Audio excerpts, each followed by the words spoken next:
Et c'est maintenant l'heure du pour ou contre. Ce que nous dit Thomas, c'est que face au dérèglement climatique, les États ne sont plus les piliers majeurs de l'action. Alors, pour ou contre cette affirmation, les États ne parviendront pas à se mettre à la hauteur de l'enjeu climatique. Rachel. Alors, je suis d'accord, dans le sens où tous les États dans un monde fragmenté, qu'est le nôtre, on n'y arrivera pas, très clairement. En revanche, il y a une grande partie des États, qui sont, aujourd'hui déjà interconnectés parce que leur économie, leur business et cetera, donc c'est le régulateur ultime en fait, hein, c'est cet État ces États dont on parle, et je pense qu'il y a cette majorité d'États qui y arriveront. Donc tous les États, évidemment que non, parce qu'on vit dans un monde fragmenté et il faut faire le deuil de vouloir, embarquer, certains pays qui émettent, encore beaucoup. Mais la majorité de ce qui reste, je pense qu'on va y arriver. Hmm. Et cet État doit comprendre que c'est quand même le grand agent du changement ultime, que les entreprises, etc., peuvent faire leur part, doivent le faire pour des raisons de compétitivité et de souveraineté économique dont vous parliez, Thomas. Mais le régulateur, en fait, est le grand agent du changement sur lequel il faut compter et continuer de faire pression. Baptiste, pour ou contre? Contre aussi, parce qu'on n'a pas le choix que de croire encore au multilatéralisme. Alors bien sûr, on est dans ce monde fragmenté dont parlait Rachel, mais moi je crois beaucoup à des clubs de pays, et finalement l'Union européenne, c'est un de ces clubs qui a une masse critique suffisante pour quand même peser dans les négociations, pour peser aussi dans la course technologique.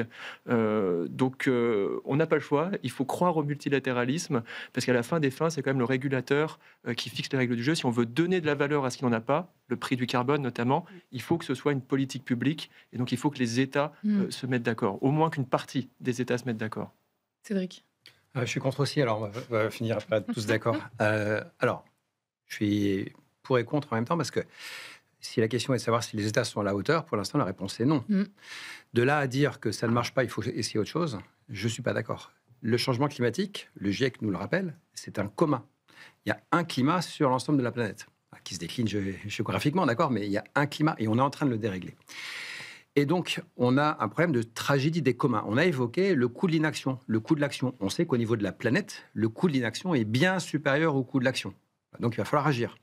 Mais individuellement, ou même au niveau d'une entreprise, si j'agis tout seul contre le climat, qu'est-ce que ça va faire pour moi ? Est-ce que ça va changer le climat dont je bénéficie ? Ben non, puisqu'il est global. Voilà. Donc, c'est quelque chose qui est un commun. On est face à une tragédie des communs et on ne peut le régler que par des mesures politiques. Et c'est pour ça que ça se situe forcément au niveau des nations et des États. Donc, on n'a pas d'autre choix que de faire en sorte que les États jouent leur rôle. Et après, en effet, au niveau international, ça ne va pas être très simple parce que on a aussi un problème de tragédie des communs entre les États et de freeriders entre les États, de passagers clandestins.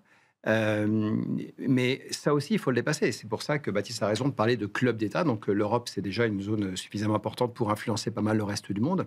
Et puis, gardons en tête que la Chine, qui représente un tiers des émissions de CO2, est le seul État à être capable de faire le raisonnement que le coût de l'inaction sera supérieur au coût de l'action, juste pour elle-même. Donc la Chine, de manière égoïste, peut enclencher une transition très forte parce qu'elle est le seul État qui verra les conséquences sur son propre climat, tellement elle émet de CO2. Voilà.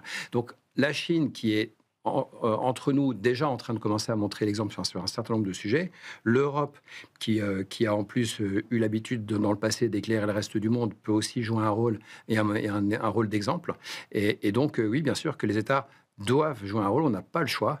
Il va falloir aller vers ça, et c'est ça que servent les COP. Et face à l'urgence, l'État est celui qui tient les montres aussi. Donc c'est l'État qui a la capacité de faire agir tout le monde le plus vite possible, et parce qu'on a ce timing-là. Oui, néanmoins, d'après le rapport de la Convention 4 des Nations Unies sur les changements climatiques, la majorité des contributions nationales à l'accord de Paris reste insuffisante pour atteindre les objectifs fixés. En tant qu'acteur de la transition écologique, qu'est-ce que ce constat vous évoque ? Moi, je veux juste aussi revenir sur là, il y a encore pas très longtemps, là, dans les news, on nous dit en fait que la couche d'ozone, elle s'est quasi reformée. Le fait, enfin, c'est quand même un groupe d'États, enfin, c'est quand même une décision internationale qui, à un moment donné, a mis tout le monde d'accord pour dire on a un énorme problème, il faut qu'on s'adapte pour résoudre ce problème. Et ça a fonctionné. Et je trouve qu'on ne parle pas assez de la mécanique qu'il y a eu à l'époque sur ce sujet de la couche d'ozone, qui aujourd'hui est un succès, et qu'on ne se le redit pas assez. Donc peut-être qu'en fait, il faut un petit peu le remettre dans les têtes de chacun pour dire, en fait, ça peut marcher de s'entendre sur ces sujets. Et peut-être une bonne nouvelle aussi, et je reviendrai sur ce que vous disiez, Cédric, sur la Chine. Parce qu'en réalité, la Chine, si elle a agi très fortement, c'est pour plein d'autres raisons que le climat global. C'est aussi pour la qualité de l'air chez elle. Donc c'est pour tous les co-bénéfices des investissements qu'on va faire sur le climat, et les co-bénéfices en particulier sur la santé, qui justifient une action vigoureuse en Chine pour décarboner l'économie. Et en Europe, on a la même chose. Là, il y a l'INERIS qui vient de publier une étude qui montre que les bénéfices sanitaires de l'action climatique couvriraient presque la moitié des coûts de l'action climatique en Europe. Donc les États peuvent encore être les arbitres de la transition. Ils doivent, oui. S'ils tiennent à doivent être leur les souveraineté, oui.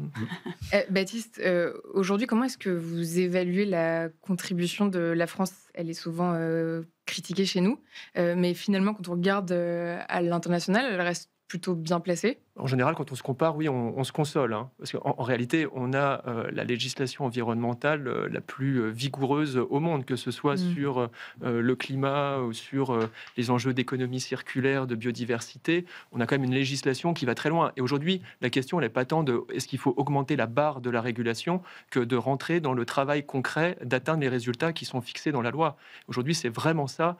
C'est ce sur quoi on attend l'État. Et l'ADEME, par exemple, est un bras armé de l'État pour atteindre ses objectifs. Cédric, quant à la contribution de la France au regard de ce qui se fait ailleurs, on n'est pas si mal?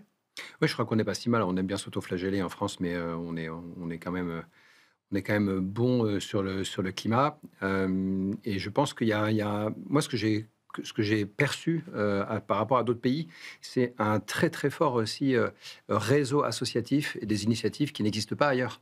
En tant que... Ça, c'est une spécificité française. Alors j'ai l'impression, parce que moi, via la fresque du climat, j'ai eu l'occasion de voyager et d'aller rencontrer des animateurs de la fresque dans d'autres pays, et je leur ai demandé... Vous pouvez rappeler ce que c'est brièvement la fresque du climat, qui est donc un atelier pédagogique qui permet de bien expliquer le changement climatique en une demi-journée à travers un jeu de cartes et des discussions qu'on a entre les participants, qui est un atelier qui est animé par des animateurs qu'on appelle des fresqueurs et des fresqueuses. Et donc, en discutant avec des animateurs des autres pays, je leur demandais, mais est-ce que chez vous, il y a l'équivalent de la Convention citoyenne pour le climat, de la fresque du climat, de Avenir climatique, de tout un réseau d'associations qu'on a chez nous, ou la Convention des entreprises pour le climat, par exemple?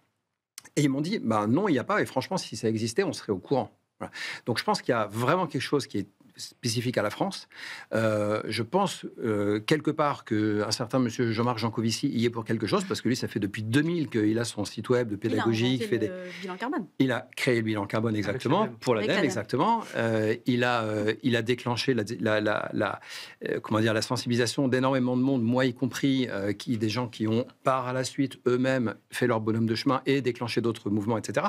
Donc, je pense que d'avoir cette personne qui, depuis 2000, parle du sujet, ça a dû faire une différence par rapport à d'autres pays, et on lui doit beaucoup en termes de mobilisation des acteurs, des forces vives de la société. Ce que dit Cédric montre à quel point nous sommes outillés pour réussir à basculer dans un système plus soutenable. Tout ce tissu associatif, et puis ces compétences en fait associées, ces outils co-construits notamment par l'ADEME avec des acteurs de référence, sont là pour aider les entreprises. Mais si on est pragmatique, en fait, aujourd'hui, d'ailleurs, Baptiste le rappelait sur le cas de la Chine, qui, si elle investit massivement, c'est peut-être pas tant pour sauver le climat du monde entier que pour garantir les conditions d'habitabilité de son propre pays, par exemple sur la qualité de l'air. C'est que les entreprises, elles y iront définitivement si elles prennent la mesure et si elles matérialisent la valeur ajoutée économique de ces actions-là. Si les produits et services qu'elles proposent sont beaucoup plus pérennes économiquement, si elles résistent mieux à des fluctuations dans les chaînes de valeur, y compris parfois pour cause climatique. Et l'espoir que j'ai pour ce qui est du monde économique, parce que bon, les États, je pense qu'on en a largement assez parlé pour l'instant, c'est que les catastrophes qui se multiplient et qui percutent directement des modèles d'affaires commencent à faire comprendre à tout le monde, y compris aux financiers et aux assureurs, on en a déjà parlé ici dans l'émission, qu'il faut vraiment y aller. C'est une condition de pérennité. C'est pour ça aussi que l'édito se terminait là-dessus. Et je pense que c'est tout le jeu qu'il faut qu'on arrive à mettre en place, et en concrétisant les dégradations, rendre beaucoup plus activables les transitions pour que les modèles d'affaires soient soutenables. La transition est toute faite. Qui paraît. Au débat.